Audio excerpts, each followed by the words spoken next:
I have made you too small in my eyes.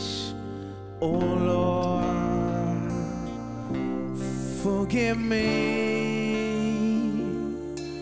I have believed in a lie that you were unable to help me.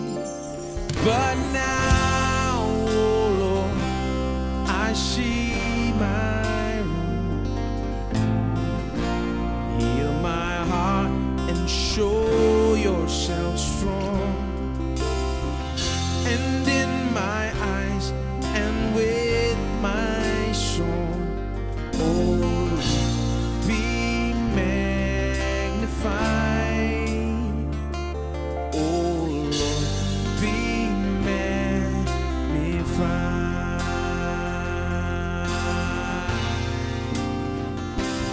Be magnified, oh Lord. You are highly exalted, and there is nothing you can do. Oh Lord, my eyes on you. Be magnified. Oh Lord, be magnified.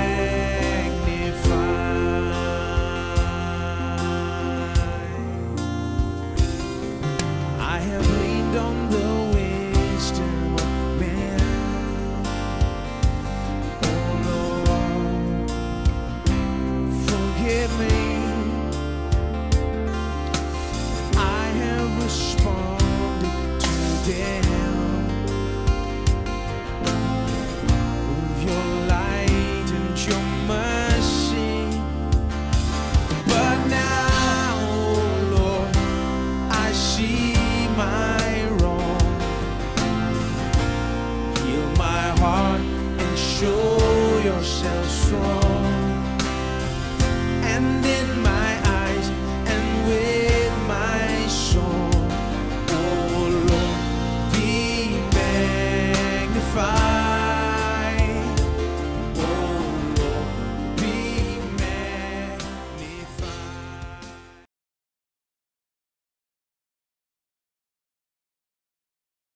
चलिए भजन 112 निकालें और यहां से शुरू करें। भजन 112। हम सिखा रहे हैं कि कैसे अपना दिल परमेश्वर के वचन पर स्थापित करें। आज हम इससे आगे देखेंगे। चलिए अब केवल 3 वचन पढ़ते हैं, हालांकि हम पूरा भजन पढ़ सकते हैं, क्योंकि ये तस्वीर है उस मनुष्य की जिसका दिल प्रभु पर स्थापित है। ऐसा मनुष्य कैसे दिखता है? आप कैसे दिखेंगे जब आपका दिल प्रभु वचन पर स्थापित होता है? हम वचन 6, 7 और 8 पढ़ेंगे, क्योंकि बताता है कि ऐसा व्यक्ति कैसे दिखता है। आप पूरे अध्याय को देख सकते हैं, क्योंकि यह आपका पोर्ट्रेट है। वचन 6, निश्चय वो सदा तक अटल रहेगा, धर्मी का स्मरण सदा तक बना रहेगा। वो बुरे समाचार से नहीं डरता, उसका हृदय यहोवा पर भरोसा रखने से स्थिर रहता है। उसका हृदय संभला हुआ है, इसलिए वो न डरेगा, वरन अपने शत्रुओं पर दृष्टि करके संतुष्ट होगा। इन शब्दों पर गौर करें। उसका दिल अटल रहेगा, वो सदा स्थिर रहेगा, वो नहीं डरेगा। उसका दिल स्थिर है, उसका दिल स्थापित है, वो नहीं डरेगा। मुझे शब्द पसंद है। ये तो सिद्ध तस्वीर है या पोर्ट्रेट है हर विश्वासी का कि उसे कैसे होना चाहिए। यीशु ऐसे ही था। अगर आप यीशु को देखें मत्ती, मरकुस, लूका और यूहन्ना में, यानी वो इस संसार में एक मनुष्य के रूप में रहा, आप उसे देखेंगे बिल्कुल ऐसे ही जैसे यहां बताया। अब ये मनुष्य ऐसा क्यों है? क्योंकि उसका दिल स्थिर है और उसका दिल स्थापित है। दिल मनुष्य के व्यक्तित्व के सीट के बारे में बताता है। दिल यानी भीतरी मनुष्यत्व। ये वो दिल नहीं जो खून पंप करता है, केवल मानवीय अंग, शारीरिक अंग। ये बता रहा है भीतरी मनुष्यत्व, आत्मिक मनुष्यत्व। आप जो असली में हैं, आप भीतर में हैं। ये असल में आप हैं और शरीर नहीं जिसे आप बाहर से देखते हैं। आपका दिल परमेश्वर के वचन पर स्थिर रहना चाहिए। आप इस तरह दिखते हैं जब आपका दिल स्थिर होता है प्रभु वचन पर। अब मैंने आपको बताया था कि अपना दिल परमेश्वर के वचन पर स्थापित रखने के लिए, स्थिर रखने के लिए, और कि आप परीक्षा और जांचें जाने के समय में स्थिर रह सके और संसार की चीजों का सामना कर जीवन का युद्ध जीते। मैंने आपको बताया था कि ऐसा करने के लिए और प्रभु वचन में अपना दिल स्थापित करने के लिए आपको कुछ सत्य रखने होंगे, सत्य का प्रकाशन रखना होगा और इन सत्यों में अपना दिल स्थापित करना होगा। मैंने आपको बताया था कि पहला सत्य जो आपको रखना है वो सत्य है कि आप नई सृष्टि हैं, कि आप मसीह में नई सृष्टि हैं।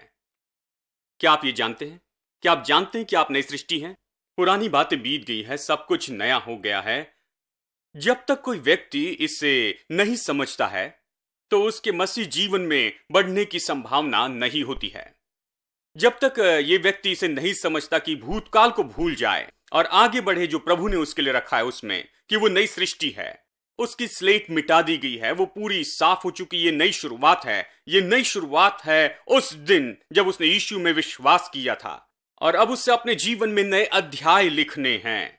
इतिहास केवल अब शुरू हुआ है, वो पहले कभी अस्तित्व में नहीं था। उसके पाप पहले कभी नहीं थे, वो पहले नहीं था, उसकी असफलता पहले नहीं थी। सब कुछ पुरानी बातें बीत गई है और सब कुछ नया हो गया है। जब मनुष्य इसे समझता है वो विजय का मार्ग है। जब तक कोई मनुष्य यानी विश्वासी अपने भूतकाल में बना रहता है, भूतकाल की असफलता और कमजोरी में और परेशानी और मुश्किलों में, और फिर भी अपने भूतकाल के बारे में कहता और भूतकाल में बना रहता है, उसकी उन्नति का कोई मार्ग नहीं। वो सब कर सकता, चर्च जा सकता, चिल्ला सकता है, सब कुछ कर सकता है, लेकिन फिर भी वो जीवन में आगे नहीं बढ़ सकता।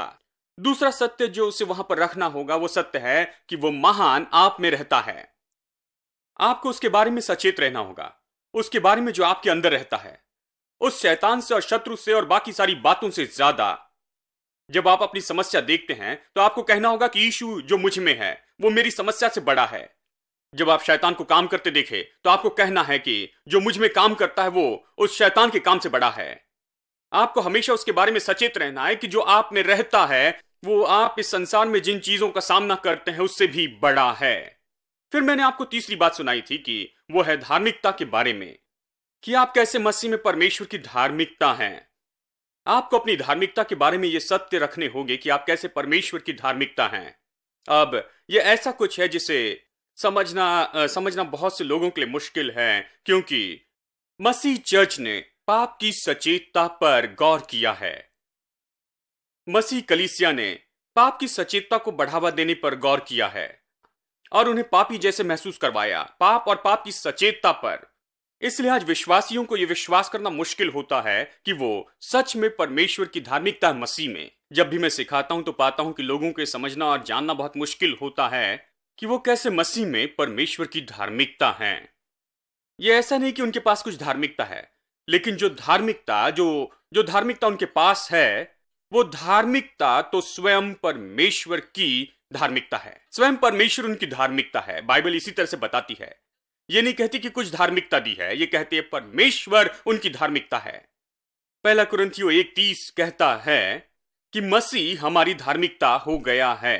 ये वो नहीं जो मैं करता या मैं करूंगा, लेकिन मसीह जो मुझ में है वो मेरी धार्मिकता है। और धार्मिकता क्या है? धार्मिकता तो वो है जैसे परमेश्वर मुझे देखता है। ये मेरी योग्यता है कि परमेश्वर के सामने खड़े हो जाऊं दोष दंड और हीन भावना के बिना ही। और हम जानने की कोशिश कर रहे हैं कि धार्मिकता किस बारे में है। तो चलिए रोमी अध्याय 3 में चले, और पिछली बार हम यहां रुके थे वहां से आगे चलते हैं। हम पिछले हफ्ते काफी समय तक रोमियो में थे। जैसे हम धार्मिकता देख रहे थे, हम धार्मिकता का अध्ययन नहीं कर सकते हैं रोमियो की किताब में जाए बिना। ये तो धार्मिकता के बारे में सबसे महत्वपूर्ण अध्याय है। तो चलिए रोमी अध्याय 3 में चलते हैं और चलिए वचन 20 से आगे पढ़ते हैं। क्योंकि व्यवस्था के कामों से कोई प्राणी उसके सामने धर्मी नहीं ठहरेगा। या आसान हिंदी में हम इसे इस तरह कह सकते हैं, इसलिए व्यवस्था के कामों से या मनुष्य के कामों के द्वारा, भले कामों से कोई मनुष्य उसके सामने धर्मी नहीं ठहरेगा। धर्मी ठहराना यानी धर्मी बनाया जाना। परमेश्वर की दृष्टि में हम इस संसार में कुछ नहीं कर सकते हैं जो हमें परमेश्वर के सामने धर्मी बना सके। ये यही कहता है। क्योंकि व्यवस्था से पाप का ज्ञान आता है। मैंने इसके बारे में बहुत कुछ बताया है, चलिए आपको याद दिलाऊं। व्यवस्था, पुराना नियम, 10 आज्ञा इसलिए दी गई थी, मनुष्य को धर्मी बनाने के लिए कभी नहीं दी गई थी। यह मनुष्य को यह दिखाने के लिए दी गई थी कि वो पापी है और उसे एक उद्धारक की जरूरत है जो उसे धर्मी बनाए। बस यही। इसीलिए कोई भी फायदा नहीं था कि किसी तरह की शिक्षा का अनुकरण करके धर्मी हो जाएं। बाइबल कहती है कि कोई प्राणी, ये पुरानी हिंदी है कि कोई प्राणी धर्मी नहीं ठहरेगा व्यवस्था के मानने से। इसे सही तरह से कहने का तरीका है, कोई मनुष्य, चाहे वो कोई भी हो, इस संसार में कोई मनुष्य नहीं है वो जो भी करता है उसके द्वारा धर्मी नहीं हो सकता, जिसमें 10 आज्ञाओं को मानना भी है। 10 आज्ञाओं को मानना तो अच्छा है, लेकिन कोई मनुष्य इस 10 आज्ञाओं को नहीं मान सकता। यह जानबूझकर दी गई है कि मनुष्य को दिखाएं जैसे वो उसे मानने की कोशिश करता, जिसे वो नहीं मान सकता। इसीलिए उसे उद्धारक की जरूरत है कि उसकी मदद करें, इसलिए ये दी गई है। यानी कोई मनुष्य परमेश्वर की दृष्टि में धर्मी नहीं ठहराया जाएगा व्यवस्था के द्वारा या जो भी वो करता है उसके द्वारा। वचन 21, परंतु व्यवस्था से अलग परमेश्वर की वो धार्मिकता प्रकट हुई है जिसकी गवाही व्यवस्था और भविष्यवक्ता देते हैं। अब ये फिर से पुरानी हिंदी है, लेकिन चलिए मैं इसे समझाता हूं। व्यवस्था के बिना परमेश्वर की धार्मिकता का अर्थ है एक और तरह की धार्मिकता है। इसे बताने का यह आसान तरीका है। एक और तरह की धार्मिकता है। यह धार्मिकता इस बात पर आधारित नहीं कि आप 10 आज्ञाएं माने और धर्मी हो जाएं। जो धार्मिकता व्यवस्था के बिना है वो व्यवस्था से हटकर है। यह सिखाई गई पुराने नियम में। अगर आप इसे लिखना चाहते तो इस वचन की बगल में लिख सकते हैं। आप इसे इतनी सरलता से लिख सकते हैं, एक धार्मिकता है जो व्यवस्था से हटकर है, जो पुराने नियम में सिखाई गई थी। यही इसका अर्थ है, व्यवस्था और भविष्यवक्ता द्वारा गवाह हो। बाइबल यानी पुराने नियम में सिखाया उस धार्मिकता के बारे में नहीं जो हमारे कामों से आती है, लेकिन उस धार्मिकता के द्वारा जो मसीह यीशु के द्वारा आती। यह धार्मिकता व्यवस्था के बिना आती है। इसे सुनिए, व्यवस्था के बिना आने वाली धार्मिकता है वचन 22, अर्थात परमेश्वर की वो धार्मिकता जो यीशु मसीह पर विश्वास करने से और सब विश्वास करने वालों के लिए है, क्योंकि कुछ भेद नहीं है। बाइबल किस तरह की धार्मिकता के बारे में सिखाती है? बाइबल परमेश्वर की उस धार्मिकता के बारे में सिखाती है जो विश्वास से है, मसीह यीशु में है, जो सब पर आती है जो विश्वास करे। बाइबल केवल इसी तरह की धार्मिकता के बारे में सिखाती है। बाइबल कभी हमारे कामों से आने वाली धार्मिकता के बारे में नहीं सिखाती है। यह सिखाती है उस धार्मिकता के बारे में जो मसीह यीशु में विश्वास करने से आती है। अब पिछले हफ्ते मैंने कुछ बातें बताई थी। एक बात बताई थी, यह धार्मिकता समझने के लिए आपको समझना होगा कि यह धार्मिकता मसीह में विश्वास करने से आती है, जैसे मानो परिवार में जन्म लेना है। आप एक माता पिता से जन्म लेते हैं। एक बार जन्म लेने के बाद आप उसे बदल नहीं सकते। आप उस माता पिता के बेटे हैं। शायद आप उन्हें पसंद न करें, शायद वो आपको पसंद न करे। अक्सर ये ऐसा होता है। ये बुरा है, ये सब तय है, आप इसे बदल नहीं सकते। ये आपकी मंजिल है, बस यही। वो आपके माता पिता हैं, आप उनकी संतान हैं। आप उनका इनकार कर सकते, वो आपका इनकार कर सकते, लेकिन आप और कुछ नहीं, लेकिन उनके बेटे हैं। और वो कुछ नहीं, लेकिन आपके माता पिता हैं। ये इसी तरह है। यानी जब हम धार्मिकता हो जाते हैं तो ये परिवार में जन्म लेने के जैसा है। हम परमेश्वर के परिवार में जन्म लेने के द्वारा धार्मिकता होते हैं। हम परमेश्वर के पुत्र के रूप में जन्मे, हम परमेश्वर से जन्मे हैं। अब इस संसार में कुछ नहीं बदल सकते। मैंने पिछले हफ्ते आपको ये बताया था। दूसरी बात जो मैंने कही थी कि ये परमेश्वर की भेंट है। बहुत से लोग भेंट लेने में अच्छे नहीं। वो कहते हैं नहीं नहीं, मुझे इसकी जरूरत नहीं, या इसे किसी और को दे दे, मुझे नहीं चाहिए। हम भेंट लेने में अच्छे नहीं हैं, लेकिन परमेश्वर ने सबसे बड़ी भेंट हमें दी है, और वो भेंट है धार्मिकता की भेंट। बाइबल धार्मिकता को भेंट कहती है। अब आपको यही करना है कि इसे स्वीकार करें, इसे स्वीकार करें और इसके लिए धन्यवादी हो जाएं। इससे ले उसका आनंद उठाए, यही कर सकते। धार्मिकता की भेंट हमें दी गई है। अब चलिए अगली बात में चलते हैं। और तीसरी बात है, धार्मिकता उन सब पर आती है जो विश्वास करते हैं।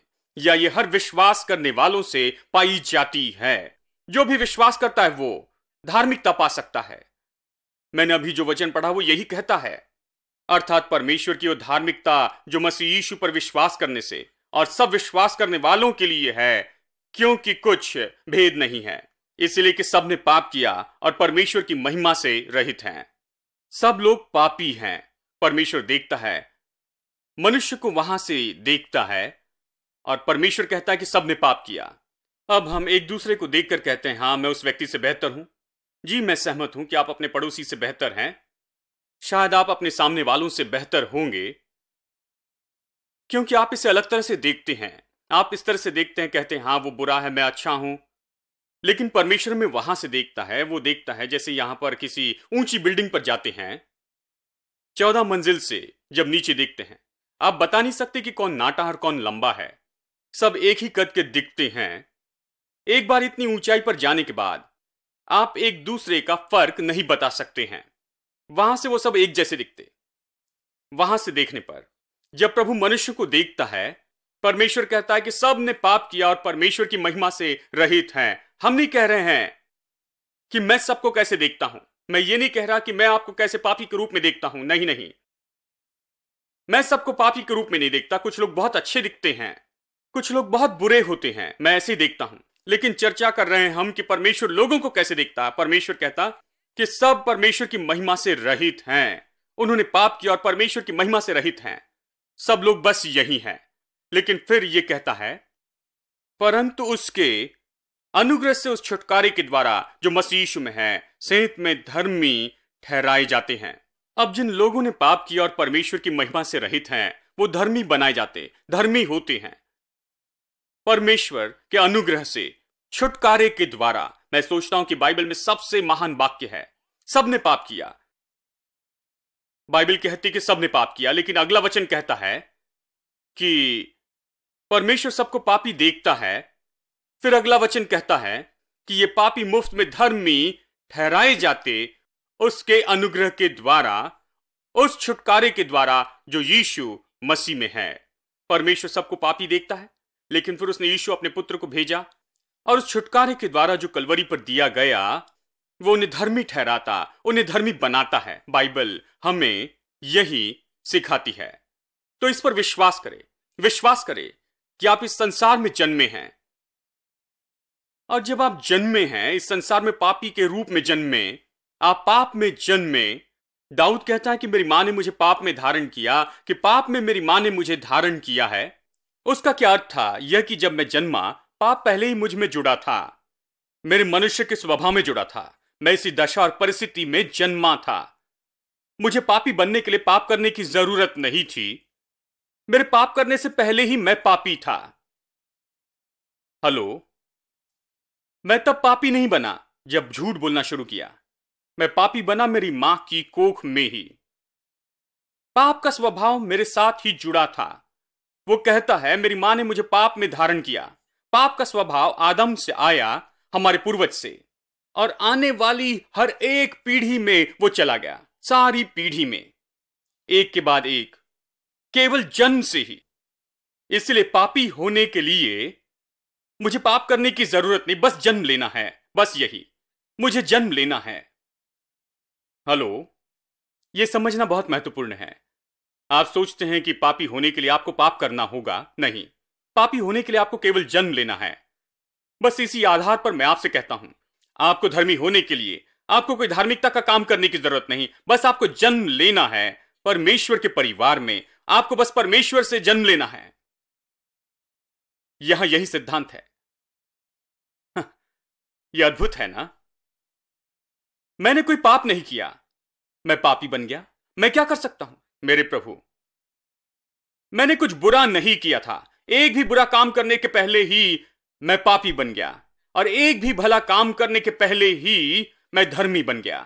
परमेश्वर की धार्मिकता के द्वारा, परमेश्वर से जन्म लेने के द्वारा, नया जन्म पाने के द्वारा मुझे धर्मी बनाया गया है। यह बाइबल की शिक्षा है और हमें इसे समझना होगा और अपने दिल में बहुत स्पष्ट करना होगा, क्योंकि धार्मिकता के कामों को धार्मिकता न समझे। धार्मिकता आती है परमेश्वर के परिवार में जन्म लेने से। जैसे पाप जन्म लेने से आता है, धार्मिकता परमेश्वर के परिवार में जन्म लेने से आती है। हेलो, जब मैं छोटा था तो सोचता था कि मुझे धर्मी होने के लिए बहुत से धार्मिकता के काम करने होंगे। मैंने सोचा कि अगर अब शुरू न करूं तो मेरे पास इसे करने के लिए ज्यादा साल न होंगे, क्योंकि मैंने पाप के बारे में बहुत कुछ किया था और उससे पीछा छुड़ाने के लिए और धार्मिकता में आगे बढ़ने के लिए मैंने सोचा, मेरे प्रभु, यह असंभव है। लेकिन फिर मैंने अपने पूरे जीवन में सबसे बड़ा सत्य सीखा कि पापी बनने के लिए मैंने कुछ नहीं किया, केवल पापी के रूप में पैदा हुआ, और धर्मी होने के लिए मैंने कुछ नहीं किया, बस परमेश्वर के परिवार में जन्मा। परमेश्वर के अनुग्रह से, उस छुटकारे के द्वारा जो यीशु ने मेरे लिए दिया है, मैं धर्मी के रूप में जन्मा। ओ, इस सत्य ने मुझे हमेशा के लिए आजाद किया। मैं उसी तरह से जन्मा, ये उसी तरह हुआ है मैं उसी तरह जन्मा। मैं जन्मा, मैंने इसके लिए कुछ नहीं किया, मैं इसी तरह से जन्मा हूं। जब आप इसे जानते हैं दोस्तों, तो यह विजय के लिए पासपोर्ट हो जाता है। यह पासपोर्ट हो जाता है कि प्रवेश करे कि उस जयवंत सफल जीवन में। बहुत से लोग इसमें प्रवेश नहीं कर पाते, उनके पास पासपोर्ट नहीं होता है। वो सफल जयवंत जीवन में प्रवेश नहीं कर पाते क्योंकि उनके मन में यह सब होता है कि वो पापी हैं, वो अयोग्य हैं और वो कुछ नहीं है, वो धूल हैं और कीड़े हैं। उनमें सब धार्मिक विचार होते हैं और इसलिए वो कभी भी हजारों साल में अगर वो चर्च में जाकर हालेलुया चिल्लाए और सारे कोरस गाएं और सारी भेंट चढ़ाएं और लेट कर यहां से वहां जाए और फिर वहां से लेट कर आए और 100 बार भी, तो भी वो कभी भी सफल जीवन में प्रवेश नहीं कर पाएंगे। बस यही तो है, बहुत से लोग ये करते हैं लेकिन वो सफल जीवन में प्रवेश नहीं करते हैं। वो कभी ऐसे जीवन में नहीं आते जो खुशी का हो, वो कभी भी जयवंत जीवन में नहीं आते, क्योंकि विजय का पासपोर्ट, सफलता का पासपोर्ट तो धार्मिकता को समझना है। आमीन। तो आइए इसे कहते हैं, मैं धर्मी पैदा हुआ हूं, मैं परमेश्वर के परिवार में जन्मा हूं। धार्मिकता एक भेंट है, केवल यीशु पर विश्वास करने से मुझे धर्मी बनाया गया है। हर कोई जो यीशु पर विश्वास करता धर्मी बनाया जा सकता है। यह कहता है कि कोई फर्क नहीं है, कोई फर्क नहीं, यहूदी, ग्रीक, चाहे आप जो भी हो, कितने भी बड़े पापी हो, छोटे पापी हो, कितना थोड़ा पाप किया है, ज्यादा पाप किया, कोई बात नहीं। यह कहता है कि उसमें फर्क नहीं पड़ता। वचन 22 कहता है कि कोई फर्क नहीं पड़ता, कोई बात नहीं। कहिए कि अगर मैं किसी देश का हूं तो क्या, इससे कोई फर्क नहीं पड़ता, यहूदी या ग्रीक, इससे कोई फर्क नहीं पड़ता, कोई फर्क नहीं पड़ता। यह धार्मिकता उन सब पर आती है जो विश्वास करते हैं, क्योंकि यह दी गई है आप जो है उससे नहीं, लेकिन प्रभु के द्वारा, उस छुटकारे के द्वारा जो परमेश्वर ने यीशु मसीह के द्वारा दिया है कलवरी के क्रूस पर। इसका मुझसे या मैंने क्या किया उससे कोई संबंध नहीं, इसका संबंध है परमेश्वर से और उसने जो किया उससे। मैं इस सत्य के बारे में बहुत उत्साहित हूं। He's turned my morning into dancing again. He's lifted my sorrow. I can't stay silent. I must sing for his joy has come. He's turned my morning into dancing again. He's lifted my sorrow. I can't stay silent.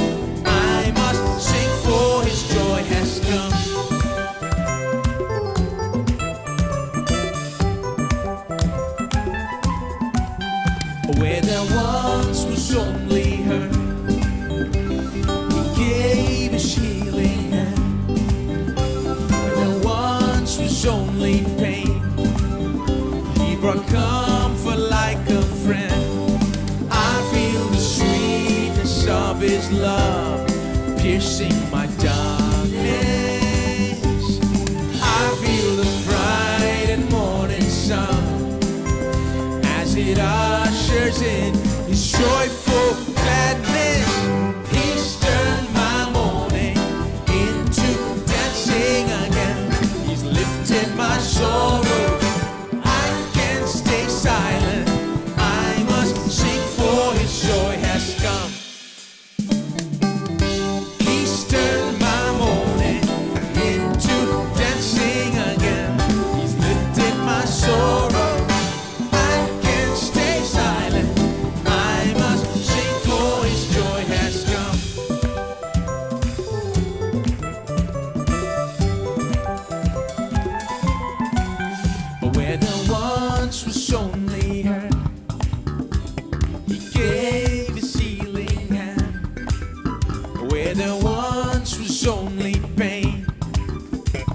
become for like a, oh, do you feel it? I feel the sweetness of his love piercing my darkness. I feel the bright and morning sun as it ushers in his joyful gladness. He's turned my mourning into dancing again. He's lifted my sorrows. I can't stay silent. I must sing, for his joy has come. Your anger lasts for a moment in time, but your favor is here.